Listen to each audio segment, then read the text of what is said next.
Ang kwentong ito ay hango sa totoong buhay.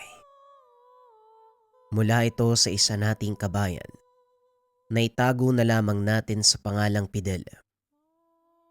Walang eksaktong taon, probinsya ng Davao. Sige na po, Lolo Fidel. Magkwento na po kayo. Ay nako Chris, hindi pa tayo nanananghalian. Mamaya na pagkatapos niyong kumain para diretso siesta na. Eh, ayoko pong matulog, Lolo Fidel. Magkwento na po kayo. Mamaya, makatulog na naman ako. Hindi kami makapaglaro ng mga pinsan ko eh.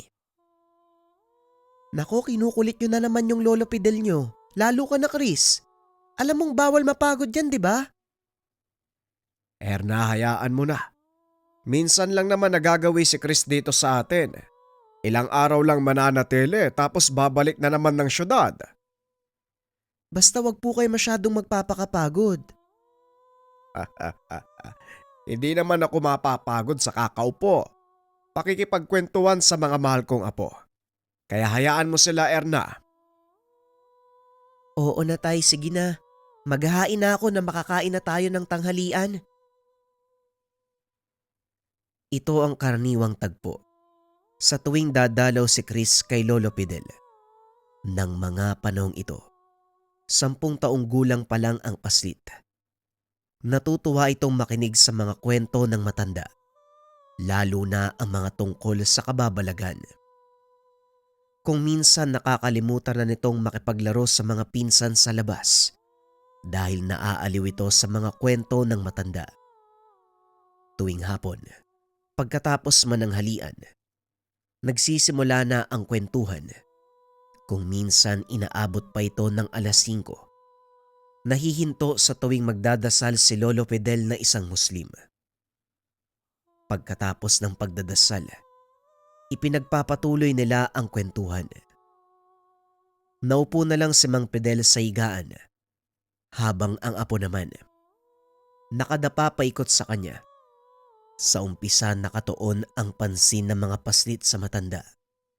Ngunit kalaunan isa-isang nag-aalisan ang mga ito upang maglaro sa bakuran. Tanging si Chris lang ang naiiwan at patuloy na nakikinig. Makinig kayong mabuti.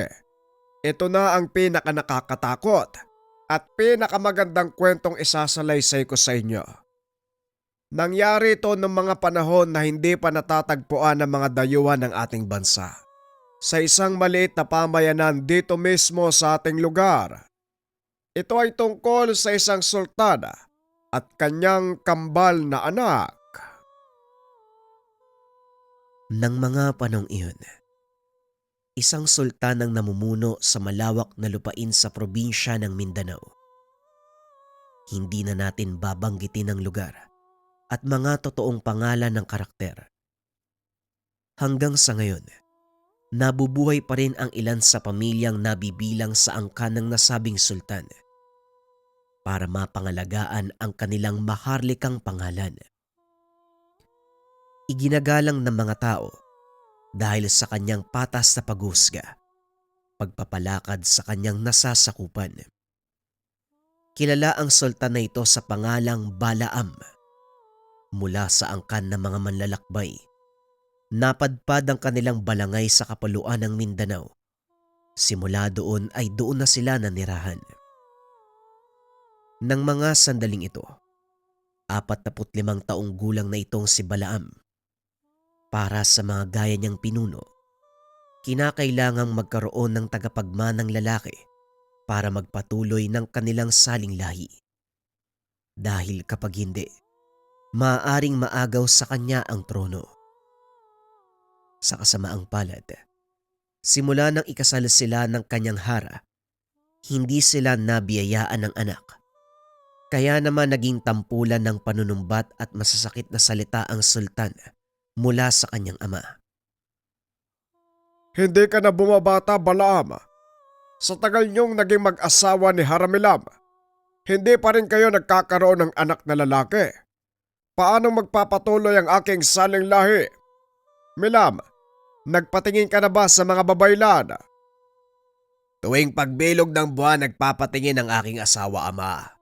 Ngunit pareho lang din ang sinasabi ng mga babaylan. Walang kakayahan si Milam na magbunga ng supling na lalaki. Tugon ni Balaam. Nakakalungkot isipin. Ang taong pinili ko magpatuloy ng aking saling lahi, hindi ako mabigyan ng apong lalaki. Kailangan mong magkaroon ng anak na lalaki. Bago ko maisip na itakwil ka bilang sultan, ipalit ang iyong kapatid na si Dumakol. Matapos ang pag-uusap, pumasok ang mag-asawa sa kanilang silid. Higit na mas bata si Milam kaysa sa sultan, kaya walang dahilan para hindi sila magkanak. Hindi ko alam kung ano ang nangyayari sa iyo, Milam. Lahat naman ng ipinayo ng mga babaylan ay sinunod ko. Pero mukhang ipinagdadamot ng mga bosaw at umalagad ang aking kailingan na anak na lalaki. Alam ko, matagal mo nang gusto ang anak na lalaki. Kaya nga hinihiling ko sa'yo, dakilang sultan, kaunting panahon pa. Baka inantala ng mga batala at diwata ang pagdating ng ating anak. Baka hindi pa itong tamang panahon. Huwag mong gawing dahilan ng mga batala. Dahil lahat ng pag-aanito at pag-aalay ay ginawa ko na para mabigyan lang ng anak na lalaki. Sawari ko ikaw ang may mali, Milam. Hindi totoo yan, mahal kong sultan. May 4 tayong magandang dalagang binukot. Hindi binukot ang kailangan ko. Kung hindi isang batang lalaki na magdadala ng pangalan ng aking ama. Magpapatuloy ng aming saling lahi. Ngayon, kung hindi mo ko kayang bigyan ng anak na lalaki, mag-aasawa ko ng panibago. Ipapatapon kita sa silid ng iyong pinakamamahal na binukot. Dahil sa kaganapan, naging desperado si Milam. Naganap ito ng ibang paraan hanggang sa makausap nito ang isa sa kanilang mga tagasilbi. May itinuro na isang tao. Hara, may kilala kong babaylan na maaaring makatulong sa'yo. Nakatira sa gawing dulo ng ilog, bago yung talon sa kanluran. Maraming nagpupunta sa kanya para magkaanak. At dahil handa si Milam na ibigay ang lahat para magkaroon ng anak na lalaki, sumama ito sa alipin. Sumakay sila ng bangka papunta sa dulo ng ilog. Doon ay nakilala ng Hara ang isang matandang babae na tinatawag nilang Pingris. Nung una, nagdadalawang isip pa ang Hara na tumuloy dahil nakakatakot ang itsura ng matanda. Nakasuot ng itim na damit na hinabi mula sa buhok ng tao. May kwintas na gawa sa bungo ng kung anong hayop. May tungkod na hawak. May nakapalupot na itim na ulupong. Sigurado ka bang matutulungan tayo ng matandang yan? Mukhang kakainin pa ako niyan eh. Tanong ni Milam. Hindi po aswang si Tandang Pingris. Siya po'y isang babaylang bilawan. Sigurado po ako matutulungan niya kayo. Matapos makipag-usap, tumuloy ang Hara sa tahanan ng matanda. Alam ko na kung ano ang pakay mo. Nais mong magkaroon ng anak na lalaki. Kawawang sultan, walang tagapagmana. Ngunit mas nakakaawa ka. Wala kang magawa dahil hindi mo yon kayang ipagkaloob sa kanya. Ano nga bang pakinabang ng isang Hara na hindi kaya magluwal ng anak na tagapagmana? Paano mong nalaman ang tungkol sa akin? Dahil yon ang sinasabi ng iyong isipan. Napakalakas ng sigaw nito, ngunit napakatahimik ng iyong puso. Nangangahulugan ba ito na wala kang damdamin sa ginagawa mong pasya? Hindi ko na iniisip pa ang anumang damdamin. Mahalaga sa akin ang mabigyan ng tagapagmana ang aking sultan. Nang sa ganon, maging kaaya-aya ko sa kanyang paningin. Isang ibong natatakot pakawala ng kanyang tagahuli. Ano ang kaya mong ibigay, Hara? Lahat. Kahit kaluluwa ko. Handa akong ialay. Maibigay lang ang anak na hinihiling ng aking asawa. Kahit maglingkod ka sa demonyo. Demonyo? Akala ko ba babaylan ka? Isa kong babaylan. Ngunit may kakayahan akong makipag-usap sa mga demonyo. Tanging sila lang ang may kakayahan na magkaloob ng iyong kahilingan. Wala sa mga busaw at umalagad ang may kakayahan na gawin ang bagay na ito. Nang mga sandaling iyon ay nagdadalawang isip si Milam dahil alam niya ang kahihinatnan ng gagawin. Ngunit nang ibabaw sa kanya ang ninanais. Pumapayag ako hanggat may ipapangako mo na mabibigyan ako ng anak na lalaki. Walang imposible sa aking Panginoon. Ipagkakalob nito ang iyong kagustuhan, ngunit sa isang kondisyon. Anong kondisyon? Hindi ka makikipagsiping sa iyong asawa sa loob ng 5 araw. Dahil ito ang panahong ipupunla ng demonyo ang kanyang binhi sa iyong katawan. Pagkatapos ng 5 araw, pipintig ang buhay sa iyong sinapupunan. Hindi lang isa, kung hindi 2. Kambal? Magkakanak ako ng kambal na lalaki? Kambal na lalaki. Ang isa ay magiging mabunying pinuno. Ngunit ang isa, habang buhay siyang susubuking patayin. Sa oras na tumungtong sa edad na 18 ang mga anak mo, kusang aalis ang isa sa kanila. Pagdating ng araw na yon, mamumuhay kayo ng mapayapa, bitbit ang lahat ng pagpapala ng mga busaw at umalagad. Alagaan nyo mga bata. Ituring nyo silang patas sa bawat pagdaan ng mga taon. Lalong magiging mahirap ang mga pagdadaanan. Kailangan nyo itong tiisin hanggang sa umantong sa tamang gulang ang mga bata. Kung sumasang-ayon ka sa gustong mangyari ng aking Panginoon, humiga ka sa mesa. Sisimulan ko ang paghahanda ng iyong katawan. Wika ni Tandang Pingris. Kumuha ito ng manok. Ginilit ang leg. Ipinatak ang dugo sa isang kalis. Kinuha ang puso nito at itinapon sa apoy. Habang nag-uusal ng mga inkantasyon, paulit-ulit na idinarang sa apoy ang kalis na may lamang dugo. Matapos ay inabot kay Milam. Inumin mo ang dugong ito bilang pagtanggap ng kasunduan nyo ng aking Panginoon. Kinuha ng hara ang kalis. Walang pagdadalawang isip na nilagok. Ilang segundong nakalipas, biglang nanigas. Napaliyad ang katawan nito. Ramdam ni Milan ang pagkilos ng kung anong nilalang sa kanyang tiyan. Hinawakan ito ng matanda. Muling nag-usal ng mga inkantasyon. Maya-maya pa kumalma ang hara. Nawalan ito ng malay. Ilang sandali pa ay nagbalik din sa ulirat. Tapos sa ba ang ritual? Nagtagumpay ba? Kailanman, hindi nabigo ang aking Panginoon sa pakikipagkasundo. Kaya humayo ka. Bitbit ang pag-asa sa loob ng 5 araw na magdadalang tao ka. At matapos ang 9 na buwan, isisilang mo ang kambal na lalaki. Tandaan mo ang sinabi ko. Dahil sa oras na mabigo ka, kabaliktaran ang mangyayari. At nga pala hindi ko nasabi sa'yo. Hindi magiging kaaya-aya ang itsura ng isa sa inyong magiging anak.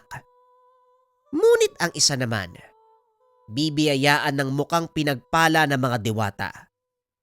Maging patas ka sa lahat, hara. Gayon dinawa ang iyong asawang sultan. Sige na, humayo kayo. Sandali lang. Kung sakaling gusto kong kumala sa kasunduan, anong maaaring mangyari? Wala nang atrasan. Hindi mo maaaring kalasin ang kasunduan Habang buhay na isusumpa ng demonyo ang inyong angkan, maging ang mga nagmula sa iyo, hanggang sa makarating sa pinakahuling saling lahi. Natakot si Milam sa sinabi ng matanda, kaya minabuti nito na sumunod sa kasunduan. Makalipas ang ilang araw, natupad ang sinabi ni Tandang Pingris. Nagdalang tao ang hara. Walang pagsidla ng galak ang sultan nang malaman nito. Kagad pinamalita sa kanyang nasasakupan na nagdadalang tao ang kanyang hara. Dumating ang araw ng pagsilang ni Milam. Hindi mapakali ang sultan ng mga oras na yon. Paulit-ulit na sumisilip sa silid ng hara upang tignan kung lumabas na ang kanyang anak. Ilang minuto ang nakalipas. Umalingaw-ngaw sa buong tahanan ang iyak ng sanggol. Dali-daling pumasok ang sultan. Nanlaki ang mga mata sa nakita. Lalaki. Lalaki ang aking anak. Ipamalita sa buong ahop na isinilang na ang aking tagapagmana. Wika ng sultan. Kalong-kalong nito ang isang malusog at maputing sanggol na lalaki. Napangiti si Milam at nagpapasalamat dahil dininig ang kanyang kahilingan. Ngunit ilang minuto pa ang lumipas. Muling humilab ang tiyan ng hara. Anong ibig sabihin nito? Kambalang anak mo, Milam. Hindi nakasagot ang hara. Ni minsan hindi nito sinabi sa sultan ang ginawa niyang pakikipagkasundo sa demonyo. Lumabas mula sa sinapupunan ni Mila ang ikalawang anak. Napasigaw ang babaylang nagpapaanak nang makita ang wangis na ikalawang sanggol. Napakaitim. Punong-puno ng balahibo ang katawan. Inilapag ng sultan ng hawak na sanggol. Binunot ang kanyang patalim. Ano ang nilalang na yan? Bakit lumabas sa iyo ang isang hayop? Pinilit ng harang makabangon upang pigilan ng sultan sa balak nitong pagpatay sa kanilang anak. Pakiusap ka, punuan. Anak mo ang sanggol na yan. Huwag mo siyang papatayin, parang awa mo na.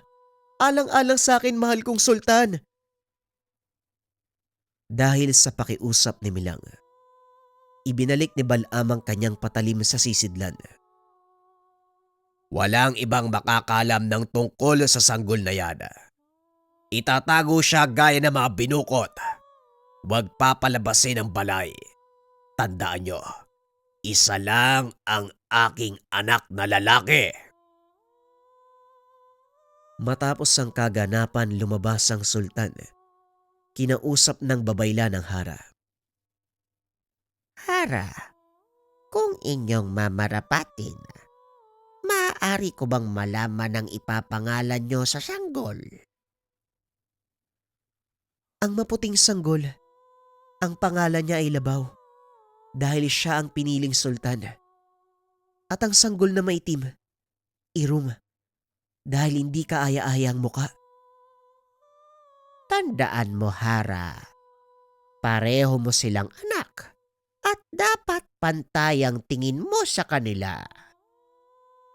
Hindi na sumagot si Milam dahil sa sobrang pagod. Alam nito sa sarili ang maaaring maging kapalit kung sakaling hindi niya sundin ang napagkasunduan.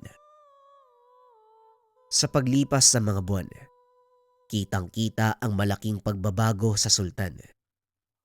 Naging masayahin ito at magiliw sa lahat ng mga tao, lalo na sa kanyang napiling tagapagmana. Hindi nito pinapansin si Irum, gaya ng pinag-utos. Inilayo ang sanggol sa paningin ng karamihan. Lumipas sa mga taon, lumaki ang dalawang sanggol na magkaiwalay. Lingid sa kalaman ni Labaw na may kakambal siya. Ang tanging alam lang ng paslit, mga binukot na dalaga ang nakakatanda niyang kapatid. Balik tayo sa kasalukuyang panahon. Napakalungkot naman po pala ng ganun, lolo. Bakit naman po hindi pinayagan ng sultan na makilala ni Labaw ang kapatid niya? Tanong ni Chris. Yun ay sa kadailanang hindi kaaya-ayang itsura ni Irom. Pero alam mo ba, Chris, kung sino pa ang pinagdamutan ng kapalaran, siya pa ang nagtataglay ng mabuting puso. Po, paano mo naman po nasabi? Yung kaklase ko nga laging tinutokso ng isa naming kaklase na may kapansanan daw. Kaya palagi po silang nag-aaway. Tama ka. Karamihan galit ang nararamdaman ng mga taong inaapi. Ngunit iba si Irom. Sa halip na magtanim ng galit sa mga taong nagtakwil sa kanya, patuloy niya itong minahal ng palihim. Balik tayo sa nakaraan. Madalas nakasilip sa siwang ng pintuan si Irom habang pinapanood na magsanay ang kanyang kambal sa pakikipaglaban. At upang hindi sumama ang kalooban, pinagkalooban ni Milam ang paslit ng sariling kampilan.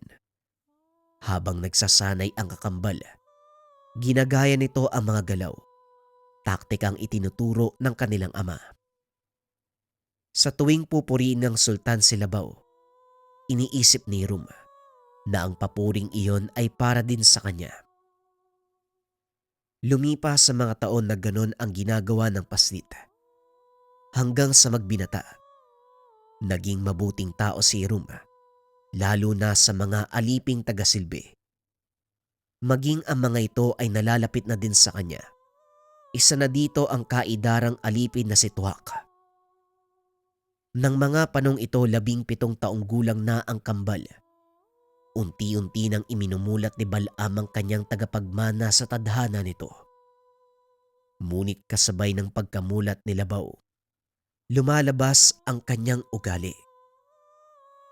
Alam mo, Irom, parang napapansin ko masama ang ugali ng kapatid mong si Labaw. Talaga? Paano mo naman nasabi, Tuwak? Tanong ni Irom. Nang minsang nangunguha ko ng mga panggatong sa gubat, nakita ko siya. Sinasakta ng isa sa mga kasama niyang alipin kasi hindi lang narinig yung sinabi niya. Ganun ba? Kung ako ang tatanungin, mahalagang pakinggan ang sinasabi ng kausap mo para mas magkaunawaan kayo. Pero hindi pa rin maganda na manakit ka, ha? Yun na nga ang sinasabi ko, Irom. Nagiging malupit ang iyong amang sultan kapag alam niyang nasa tama. Hindi siya basta nananakit dahil lang sa maliit na dahilan. Alam mo, Tuwak, wala tayong magagawa sa bagay na yan. Ang pinakamabuting gawin, iwasang makagawa ng mali sa harapan ni Labaw o ni ama. Kaya nga gusto ko nandito lang sa loob ng kubo mo . Kahit papano nararamdaman kong malaya ako. Hindi ako makakatikim ng kalupitan. Hayaan mo, Tuwak. Sa oras na maging sultan ng aking kapatid, kakausapin ko siya. Alisin ang batas na nagtatakda sa isang tao bilang alipin. Nang sa ganun, makalaya na kayo. Malabong mangyari ang sinasabi mo, Irom. Hindi nga alam ng kapatid mo ang tungkol sa'yo . Paano mo siya kakausapin? Lingid sa kalaman ng mga ito, napadaan si Labaw sa kubo. Narinig ang kanilang usapan. Sinong nandyan? Lumabas ka ngayon din. Wika ni Labaw mula sa labas ng kubo. Naku, naloko na. Nandito si Ginoong Labaw. Dito ka lang, Irom, ha. Huwag kang gagawa ng anumang ingay, lalabas ako. Tumayo si Tuhak at lumabas. Anong ginagawa mo sa loob ng kubo? At sino ang kausap mo, alipin? Lumuhod si Tuwak. Iniyoko ang ulo. Wala, Ginoong Labaw. Mag-isa ako nagpapahinga sa kubo. Kinakausap ang aking sarili. Patawad po kung narinig niyo. Hindi na po mauulit. Kung gano'n, nababaliw ka. Ayoko magkaroon ng aliping baliw kapag ako na namumuno. Mga kawal, hagupitin ang alipin upang magtanda. Napatayo si Irom nang marinig ang sinabi ni Labaw. Kaso nga lang hindi to nakagalaw. Nang makita si Tuwak, nakatitig sa kanya habang nakangiti. Hinahagupit na mga kasama ni Labaw. Siguro naman, magtatanda ka na, Alipin. Opo, Ginoong Labaw. Patawad po. Hindi na po mauulit. Tugon ni Tuwak. Matapos ay umalis na ito. Bumalik naman sa loob ng kubo si Tuwak. Patawarin mo ko, Tuwak. Nahagupit ka pa dahil sa akin. Kasalanan ko yan eh. Hindi ako dapat nakikipag-usap sa iyo eh. Wika ni Irum habang pinupunasan ang dugo sa likod ni Tuwak. Huwag kang mag-alala, Irum. Sanay na ang katawan ko sa ganito. Nakalimutan mo ba? 20 taon na akong alipin. Simula na magkaisip ako. Puro hagupit na yung natatamo ko eh. Kaya banat na ang katawan ko. Madid na ang balat ko sa ganyang mga bagay. Pero hindi pa rin dapat maranasan ng ganyan. Tama ka. Nag-iiba nga ang ugali ni Labaw. Kakausapin ko si Ina tungkol dito. Huwag ka nang mag-aksaya ng panahon, Irum. Hindi papakinggan ng sultan ang sasabihin ni Haramilam. Kahit na, kailangan niyang malaman ang nangyayari. Kahit hindi pakinggan ni Ama si Ina, siguro naman, kaya niyang pagsabihan. Pag-uusap ng dalawa. Isang beses sa loob ng 1 linggo kung bumisita si Haramilam sa kubo ni Irum. Yun lang din ang pagkakataon para makausap niya ito. Unti-unti na pong nagbabago ang ugali ni Labaw. Nagiging malupit sa tao sa mga alipin. Kamakailan lang, hinagupit niya si Tahok. Narinig niya kasi nagsasalita mag-isa. Gustuin ko mang ituwid ang pagkakamali ng kakambal mo. Hindi siya makikinig sa akin. Ngunit kailangan matuwid ang ganyang ugali niya. Mali yan eh. Alam kong kaya mong gawin yan, Ina. Sa oras na uminto ang pagpapakain ko sa isang anak, tapos na rin ang obligasyon ko sa kanya bilang ina. Ang iyong amang sultan ang higit na may kapangyarihan upang pagsabihan si Labaw. Kung ganun, edi si Ama ang kausapin niyo. Wala ring mangyayari, Irum. Dahil hindi papakinggan ng sultan ng hinanaing ng isang hara. Bakit hindi mo nalang hayaan ang kapatid mo? Ina, hindi ko kayang magbulag-bulagan sa mga nakikita ko. Lalo pa ko yung magiging pinuno natin, kagaya ni Labaw. Maghinay-hinay ka sa sasabihin mo, Irum. Dahil sa oras na may makarinig sa'yo, paniguradong mapaparusahan ka. Malalantad ang totoo mong pagkatao, mas malaking kaguluhan ang mangyayari. Kaya hanggat maaari, huwag kang makikialam. Wala nang nagawa si Irum. Ayaw niyang mapahamak ang ina. Tiniis ng binata ang nakikitang kalupitan. Hanggang sa lumipas ang ilang buwan. Sumapit ang 18 kaarawan ng kambal. Kasalukuyang naghahanda para sa isang piging ang tahanan ng sultan. Binibihisan ng mga alipin si Labaw. Habang nakaupo at nag-aantay, may narinig na boses ang binata. Halika, Labaw. Oras na para umuwi. Hinanap ni Labaw ang pinagmumulan nito. Tinignan ang mga alipin. Napakalayo ng mga ito sa kanya, kaya imposible na isa sa kanila ang bumulong. Sinong lapastangan na nagbulong sa akin, tenga? Magsalita kayo. Dahil kung hindi, mapaparusahan kayong lahat ng narito. Nagsipagluhuran ang mga alipin. Sinabing wala sa kanila ang bumulong. Muling naupo ang binata at sinubukang magpakainahon. Ngunit ilang minutong nakalipas, muli na namang may bumulong. Labaw, tumayo ka. Damputin ang iyong kampilan. Oras na para umuwi. Muling tumayo ang binata. Sa pagkakataong iyon hinawakan ng kampilan. Sino ang bumubulong sa inyo? Talagang sinusubukan niyo ang aking pasensya. Binunot nito ang kampilan. Isa-isang pinagtataga ang mga alipin. Maswerteng nakatakas ang ina ni Tuwak mula sa tiyak na kamatayan. Kaya nalaman ni Irum ang nangyayari sa balay ng kanyang ama. Sumusobra na si Labaw. Tuwak, akin na ang kampilan. Anong gagawin mo, Irum? Hindi ka pwedeng magpakita sa maraming tao. Babalutin ko ang aking muka. Kailangan maituwid ang ugali ng kambal ko. Dali-daling kumuha ng tela si Tuwak at ibinalot sa mukha ni Irum. Matapos ay tumakbo na ito papunta sa tahanan ng sultan. Nagkakagulo ng mga oras na yon. Marami sa mga kawal ng sultan ang bumagsak dahil hindi nila kaya ang lakas ni Labaw. Akmang tatagay na sana nito si Milam nang biglang harangin ni Irum ang kampila ng kambal. Ito ang unang pagkakataong nagkita sa mata ang dalawa. Itinulak ni Irum si Labaw. Tumayo ito sa harap ni Milam. Sagad na ang ginagawa mo sa mga tao, Labaw. Tumigil ka na! Nagulat ang sultan nang magpakita ang binata sa kanyang bulwagan. Hindi ito makapagsalita. Hindi niya akalaing lalabas sa kubo si Irum para pigilan ang kapatid. Sino ka namang tampalasan ka? Isa ka bang timawa? Alipin o maharlikang kagaya ko? Hindi mahalaga ang katayuan sa buhay. Ang mahalaga ay ang pagkatao mo at kung paano ka makikibagay sa iyong nasasakupan bilang susunod na sultan. Dapat alam mo yan. Ang lakas ng loob mong pangaralan ako. Sino ka sa palagay mo?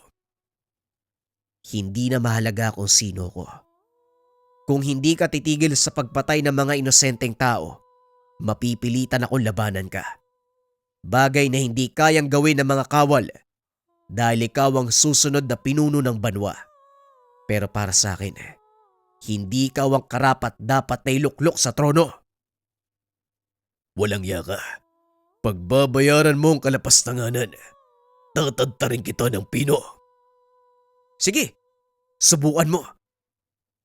Akmang sasalakay na sana ang tauhan ng sultan nang tigilan sila ni Milam. Anong ginagawa mo, Hara? Bakit mo pinipigilan ang mga hangaway ko? Dito natin masusukat kung kayang ipagtanggol ni Labaw ang kanyang ahop. Isipin mo na lang na isang mga tangang sumalakay sa katauhan ng binatang yan. Tignan natin kung hanggang saan ang pagsasanay na binigay mo sa iyong pinakamamahal na tagapagmana. Alam ng sultan na may laman ang sinasabi ni Milam. Saka pa lang nito napagtanto na ang binatang katunggali ni Labaw walang iba kung hindi si Irum. Naunang sumugod si Labaw. Nagawa itong sanggain ni Irum. Nagulat ang sultan dahil nagagawa nitong gayahin ang mga itinuro niya kay Labaw. Paanong natutunan ng taong yan ang pamamaraan ng pakikipaglaban ko? Nakakagulat ba, Sultan? Alam kong alam mo kung sino ang binatang yan. Tanggapin mo sa iyong isipan na siya ang tinakwil mong anak dahil sa kanyang anyo. Yaman din lang na lumantad na siya. Sasabihin ko sa iyo ang totoo. Isa sa kanila ang lilisan ngayong gabi. Sa kung paanong paraan hindi ko alam. Ngunit sa oras na mangyari yon, magiging mapayapa ang pamumuno mo sa ahop na ito. Tandaan mo, Balaam, sa oras na isa sa kanilang mamatay, mababalot ng sumpa ang iyong ahop at kahit anong gawin mo, hindi na ito matatanggal. Maliban na lang kung iaalay ng isa sa mga kambalang kanyang buhay para sa nasasakupan. Hindi ako nababahala dahil tinuruan ko si Labaw na unahin ang kanyang ahop kaysa sa sariling kapakanan. Tignan natin kung yan nga ang mangyayari. Muling ibinaling ng dalawa ang atensyon sa kambal na naglalaban. Patas ang mga ito pagdating sa depensa at opensa. Ngunit nakakalamang sa lakas si Labaw. Nagawa nitong patalsikin ang hawak na kampilan ni Irum. Ang lakas ng loob mong hamunin ako. Gayong napakahina mo naman. Ngayon, mamamatay ka! Itinaas ni Labaw ang kampilan. Akmang tatagay na sana si Irum. Nang bigla itong matigilan at mamilipit sa sakit. Tumayo si Irum at umatras habang pinagmamasdan ang kakambal. Anong nangyayari sa'yo, Labaw? Sumagot ka! Hindi nagsasalita si Labaw. Sinasapo nito ang magkabilang tenga na tila nakakarinig ng nakakabinging tunog. Lingid sa kalma ng lahat, libo-libong boses ang naririnig ng binata. Patuloy itong bumubulong sa kanyang isipan. Hindi na malayang napapasigaw na pala siya. Ito na ang kinakatakutang sandali ni Milam. Alam niyang si Labaw ang aalis at ang maiiwan ay si Irum. Biglang binitawan ni Labaw ang kampilan. Kumaripas ng takbo papasok ng kagubatan. Mabilis namang nagbaba ng utos ang sultan na sundan ng binata. Hinalughog ng mga ito ang kagubatan at ang buong ahop. Ngunit walang natagpo ang bakas na maaaring makapagturo ng kinaroroonan ni Labaw. Hindi ko alam kung anong nangyari kay Milama, pero kailangan maibalik ang aking tagapagbada. Dahil kung hindi, ikaw at ang sinumpa mong anak ang hahatulan ko ng kamatayan. Binalaan na kita, Balaam. Sinabi ko sa iyo na ituring ng pantay ang kambal dahil sila ang magiging daan para sa mapayapang ahop na pinapangarap mo. Pero nung ginawa mo, sa halip na tanggapin si Irum, itinago mo siya sa paningin ng iba. Buong puso mong ikinahiya. Sila bawang binigyan mo ng atensyon. Ngayon lasapin mo ang ganti ng mga busaw. Tigilan mo ko, Milaba. Anong sumpa ang sinasabi mo? Ang kailangan ko lang gawin ay hanapin si Labaw. Hindi na babalik pa si Labaw. At kung sakali mang bumalik ang pinakamamahal mong tagapagmana, yun na ang katapusan ng iyong ahop. Walang nagawa ang sultan kung hindi tanggapin ang katotohanan. Si Irum na ang bagong tagapagmana. Bakit parang malungkot ka? Araw ng pagpuputong ng katungkulan mo bilang tagapagmana ng sultan. Hindi ba ito ang matagal mong pangarap?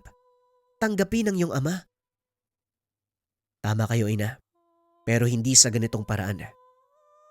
Alam mo ba ang nangyari kay Labaw? Bakit siya umalis? Bakit siya nawala bigla? Hindi alam ni Milam ang sasabihin ng mga oras na yun. Pilit nitong iniiba ang usapan para malihis ang isipan ng binata. Inahit ng binata ang buhok sa kanyang muka.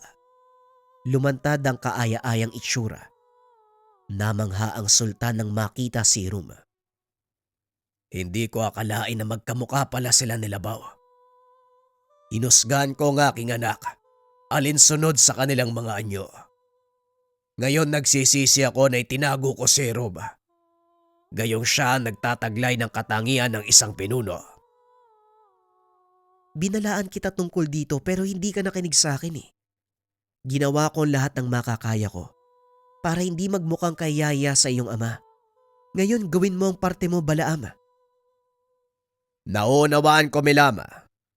Nagpapasalamat ako sa kabila ng pagkawala ni Labaw. May pumalit na higit na karapat-dapat. Nang gabing iyon, kinilala si Irum bilang tagapagmana ng sultan. Naroon din ng ama ni Balaam upang saksiyan ang makabuluhang kaganapan. Ngayong ganap na ang iyong kapangyarihan sa lupaing ito, Balaam. Walang sino man ang makakaagaw nito sa iyo. Matagal kong miniti ang mga katagang yan, ama. Nagpapasalamat ako sa mga busaw dahil dininig nila ang aking samo. Patuloy nang uunlad ang aking ahop. Wala nang makakapigil sa paglawak nito. Ano ang binabalak mo? Huwag mo sabihin gusto mong sakupin ang ibang bahagi ng lupain. Nais ko lang palawakin ang sakop na iiwan ko kay Iruma. Nang sa ganon mas maging makapangyarihan siya kaysa sa akin.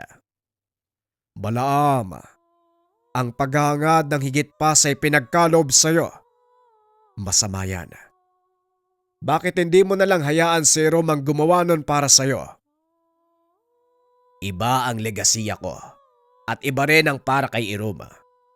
Kung ano man ang iiwan ko sa mundong ito, sa oras na tumawid ako papunta sa Saad, kikilalanin ako dahil doon.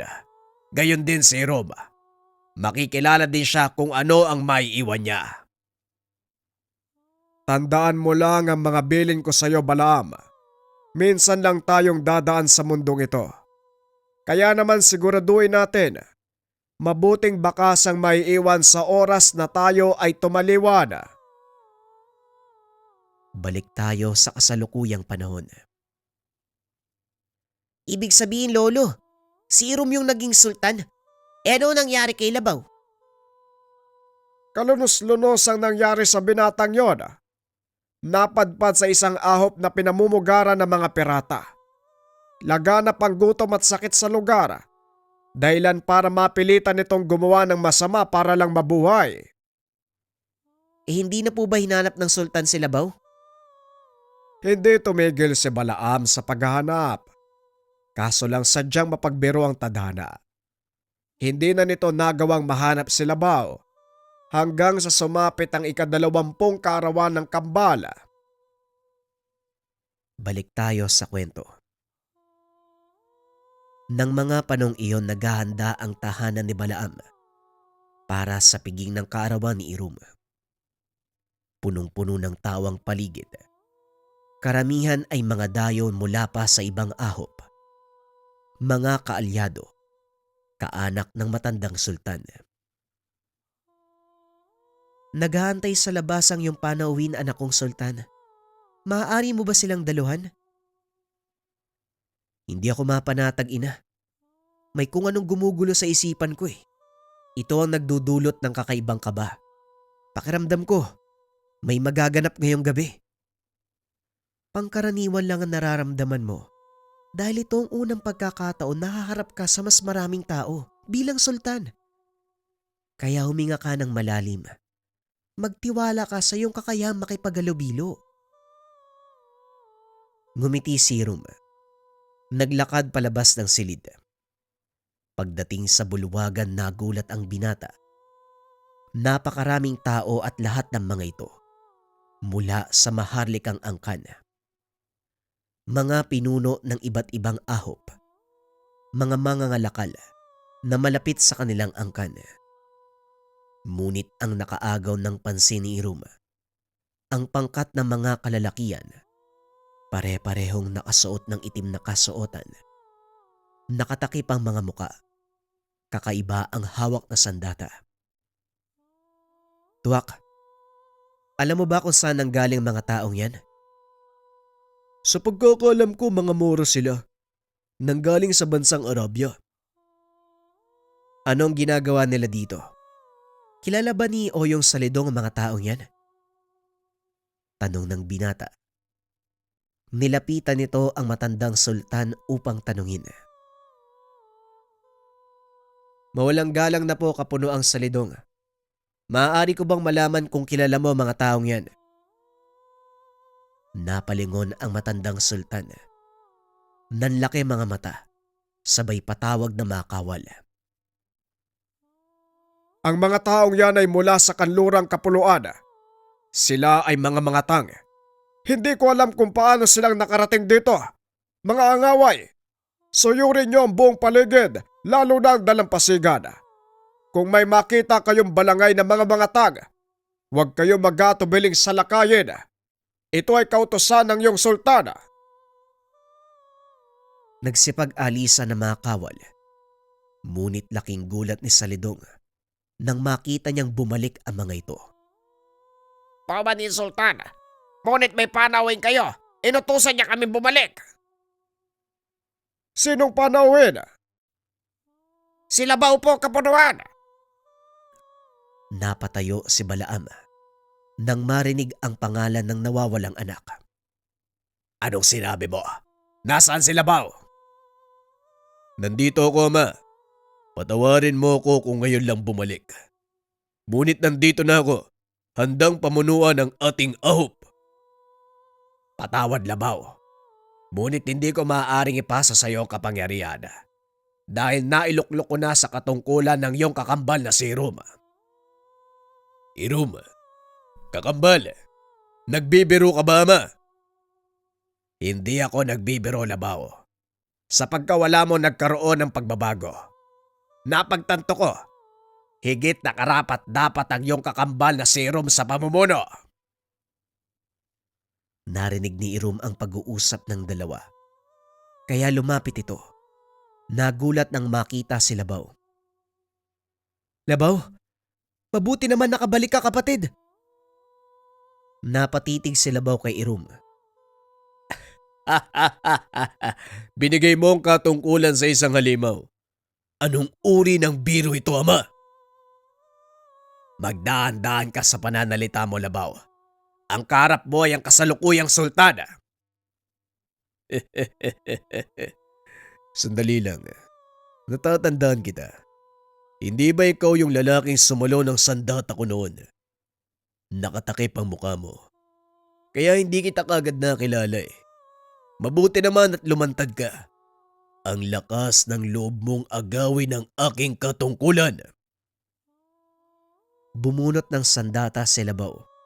Akmang tatagain sana ni Irum. Nang pagitna nito ni Milam. Tumigil ka, Labaw. Ikaw ang kusang umalis. Sinalo ng kapatid mo ang katungkulan. Kapatid, kailanman hindi ko tatanggapin ang halimaw na yan bilang kapatid. Magsaya ka ngayon. Dahil sa oras ng muli kong pagbabalik, yun na ang magiging katapusan mo. Kailanman hindi ko hinangad ang trono, Labaw. Maaari mo itong kunin anumang oras. Pero kung pagbabantaan mo ko, maging ang aking pamunuan, yan ang hindi ko matatanggap. Kung digmaan ang gusto mo, yan ang ibibigay ko. Na siyang mangyayari, kapatid ko. Dali-daling lumabas si Labaw sa bulwagan. Sinubukan itong habulin ni Milam. Ngunit pinigilan ni Balaam ang asawa. Hindi mo na siya kailangang sundan. Malinaw ang gusto niyang mangyari. Ngayon, Irum, handa ka bang harapin ang kapatid mo sa isang labanan? Hindi ko po alam, Ama. Kakambal ko si Labaw at ayaw ko magkasakitan kami. Ngunit hindi mo ito maiiwasan. Lalo pat nagbanta siyang babalik. Mas mainam na pagandaan mo ang araw na yon. Pag-uusap ng mag-ama. Samantala sa panig ni Labaw. Mga walang hiya. Ako ang karapat dapat na sultan. Hindi ang halimaw na yon. Humanda ka. Dahil babawiin ko kung ano ang nararapat na sa akin. Wika ng binata sa sarili. Nasa gitna sila ng kagubatan, kasama ang kanyang pangkat. Doon na malagi ang mga ito para hindi matunton ng mga kawal ng kanyang kakambal. Habang nag-iisip, muling narinig ang boses ng demonyo. Ikaw ang totoong sultan, hindi si Irum. Bawiin mo ang nararapat na sayo. Yon ang gagawin ko. Handa kong ibigay ang lahat. Mabawi ko lang ang korona sa halimaw na yon. Handa akong tumulong. Magsabi ka lang. Lahat ng kakailanganin mo ay pagkakalob ko. Lahat? Lahat, Labaw. Gagawin ko para sa aking anak. Nagulat si Labaw sa sinabi ng boses. Maya-maya isang figura ang lumitaw sa kanyang harapan. Nanlaki ang mga mata ng binata dahil isa itong demonyo. Sino ka? Anong ginagawa mo dito? Ako ang nilalang na walang pangalan, ngunit kilala ko sa maraming katawagan.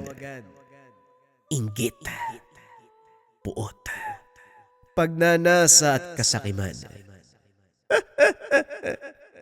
Kaya kitang tulungan, aking anak. Ako ang lumikha sa'yo. Kalooban ko ang isilang ka sa mundo. Kalooban mo? Paano nangyari yun? Hindi ba sinabi sa'yo ng mahal mong ina?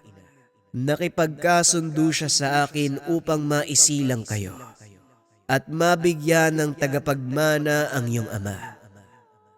Heto ka ngayon. Karapat dapat na sultan, ngunit nakikipag-agawan sa kapangyarihan. Gusto kong mabawi ko nung sa akin. Sundin mo lahat ng sasabihin ko. Mapapasayo ang iyong nais.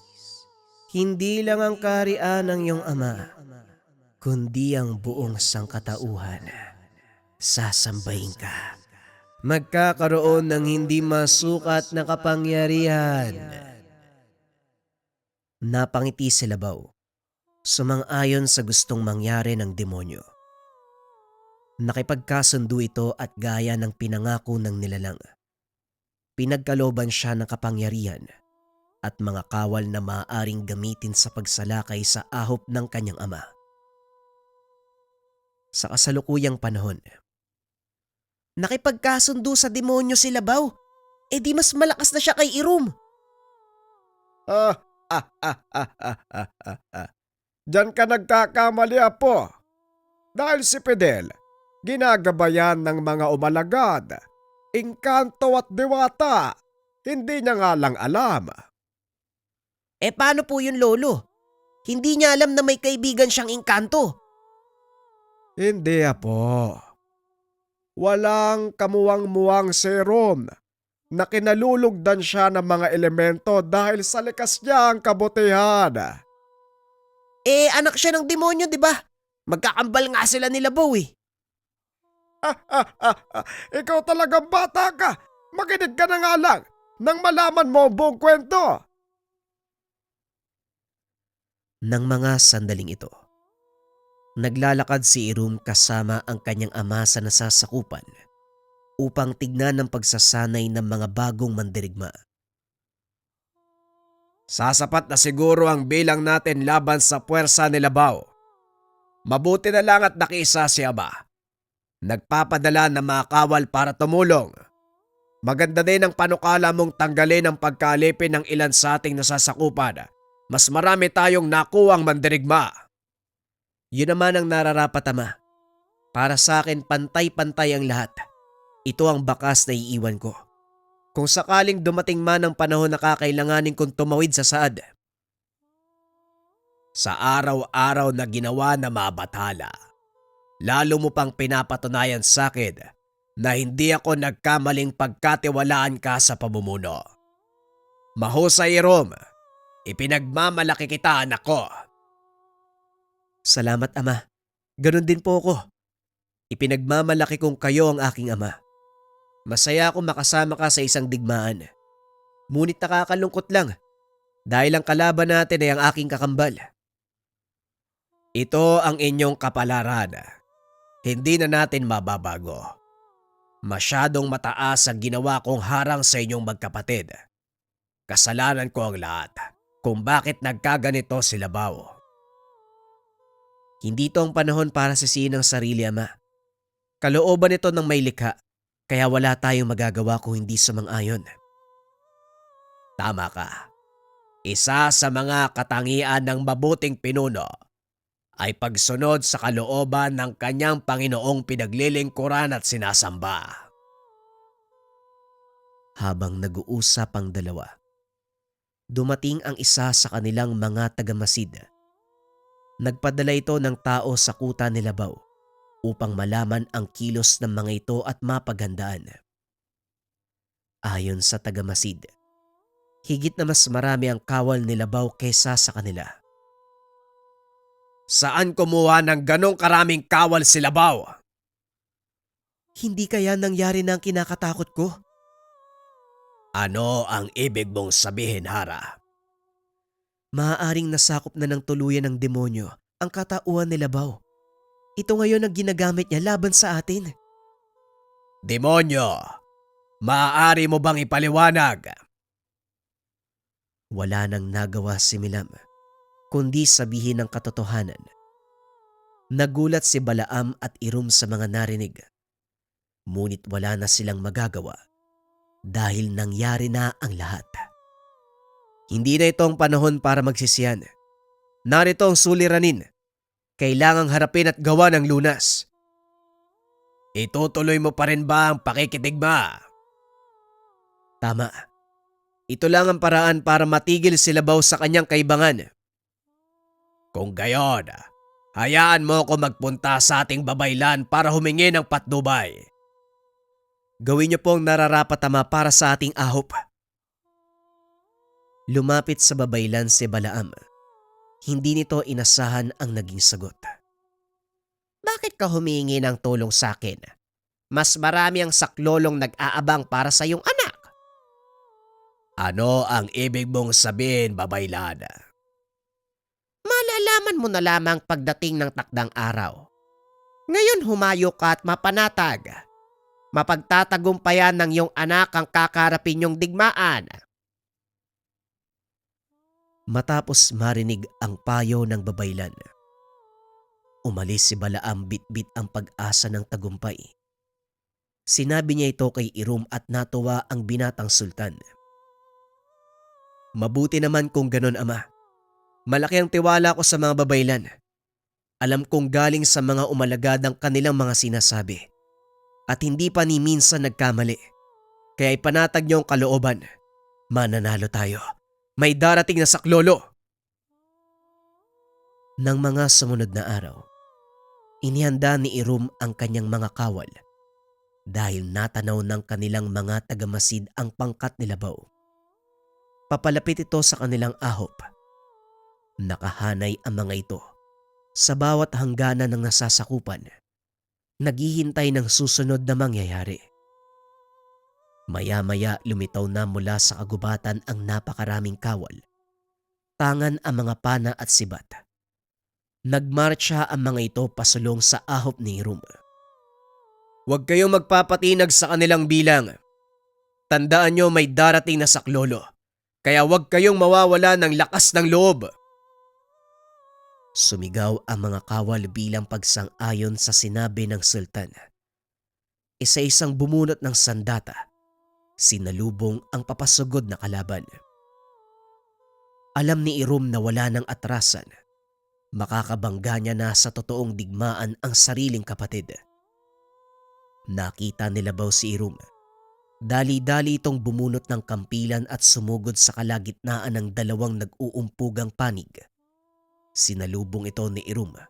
Nagpang-abot ang dalawa. Hindi tayo dapat naglalaban ng ganito. Magkadugo tayo.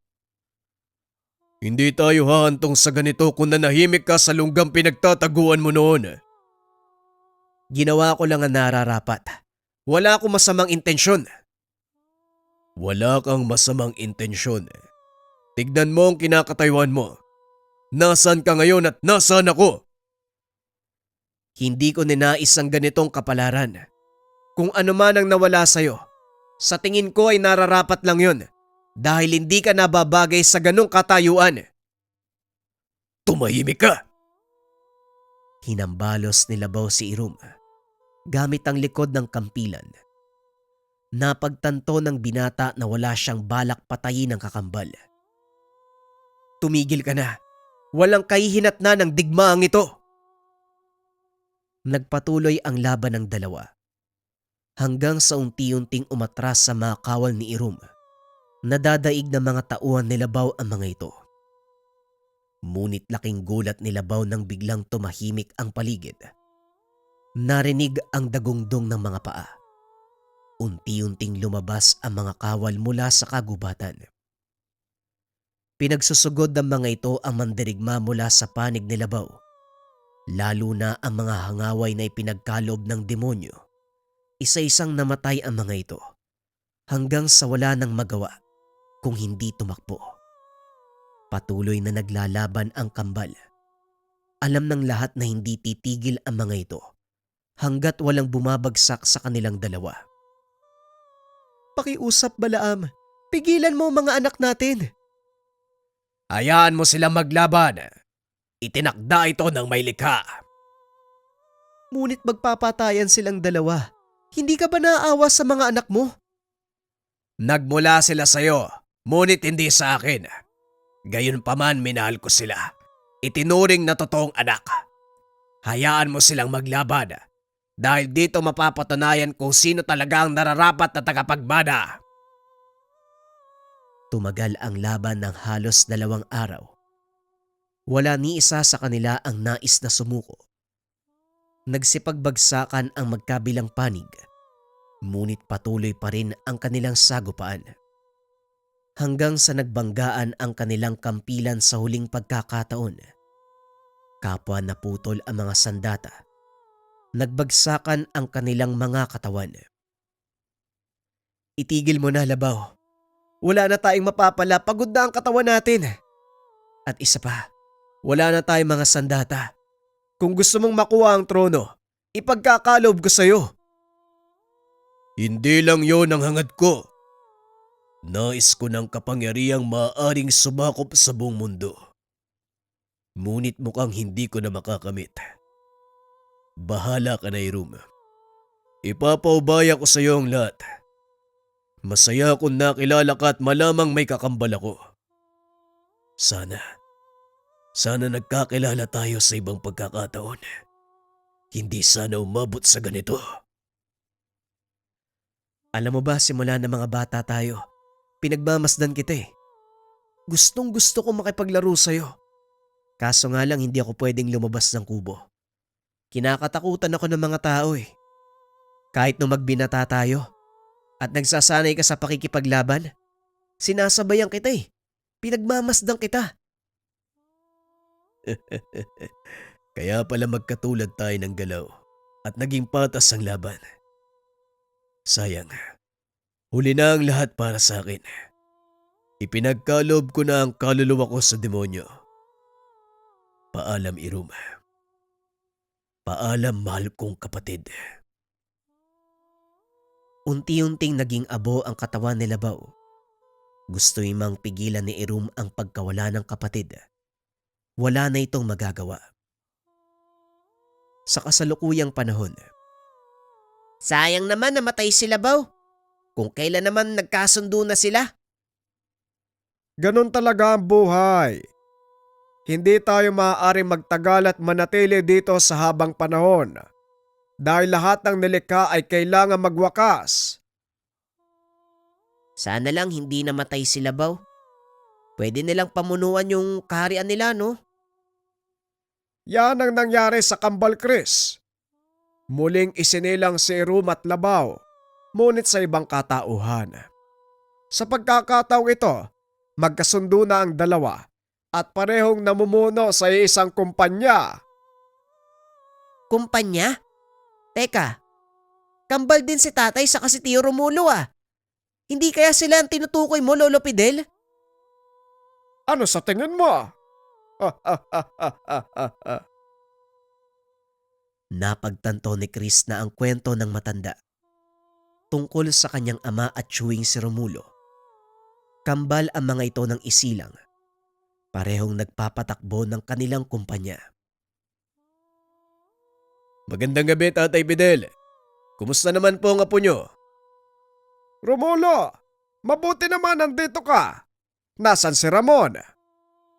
Oo nga po, nasa si tatay. May tatanong sana ako sa kanya eh. Sa akin mo na lang itanong. Sigurado namang masasagot ko mga yan. Kasalukuyang lumalagok ng tubig si Romulo. Walang ano-ano. Ibinato ni Chris ang tanong. Kayo po ba yung reinkarnasyon ni Irum at Labaw? Biglang naiboga ni Romulo ang iniinom. Napatingin kay Mang Fidel. Atin natin lang to ha. Tama ka. Kami nga ang reinkarnasyon ni Irum at Labaw. Kinumpirma din ito ng ama ni Chris. Totoo ang sinasabi ng matanda. Ayon sa mga ito, nakikita nila sa panaginip ang mga pangyayari noong mga panahon na nabubuhay pa si Irum at Labaw. Ito ang kanilang naging gabay sa mga desisyon na gagawin sa araw-araw. Ang talambuhay ng dalawang binata o mas kilala sa tawag na kambal demonyo.